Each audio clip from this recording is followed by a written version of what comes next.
ధృవ రిలీజ్కు రంగం పర్ఫెక్ట్గా రెడీ అయ్యిందనే చెప్పాలి. ఇప్పటికే ధృవ ట్రైలర్ యూట్యూబ్లో అన్ని రికార్డులను బద్దలు కొట్టేస్తే ఇప్పుడు ఆ సినిమా పాటలు కూడా సోషల్ మీడియాలో విపరీతంగా క్రేజ్ని సంపాదించుకున్నాయి.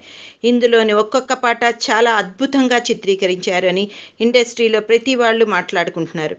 ఇంకా చరణ్ విషయానికి వస్తే ఈ సినిమా అతనికి మరుజన్మే అనే చెప్పాలి.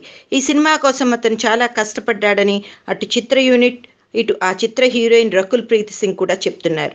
కాశ్మీర్లో చేసిన షూటింగ్ విషయంగా చెప్తూ అంతటి చలిలో ఉదయం సాయంత్రం అనే తేడా లేదు, చరణ్ నేను ఎంతో కష్టపడి పనిచేశాము. మా కష్టాలు మర్చిపోవడానికి చరణ్ ఎప్పుడూ ఏదో ఒక జోకులు వేసి నవ్విస్తూనే ఉంటాడు. ఒకరోజు సడన్గా వచ్చి మన షూటింగ్ ఇంకా ఒక వారం రోజులకు పొడిగించాము అని చెప్తాడు. ఈ మాటలు విని నేను షాక్ అయిపోయా. ఎందుకంటే 2 రోజుల్లో తమిళ్ సినిమా షూటింగ్కి వెళ్ళాలి అని అంటే అస్సలు కుదరదు, డైరెక్టర్ని వెళ్ళి అడుగు అని అనేస్తాడు. అలా నన్ను ఏడిపించాడు. తీరా చూస్తే ఆ రోజే మా షూటింగ్ చివరి రోజు.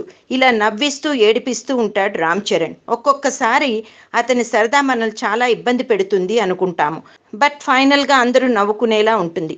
ధృవ సినిమా షూటింగ్ అంతా ఇలాగే జరిగింది. నా ఉద్దేశం ఉపాసన్ని కూడా రామ్ చరణ్ ఇలాగే నవ్విస్తూ ఏడిపిస్తూ ఉండేవాడేమో.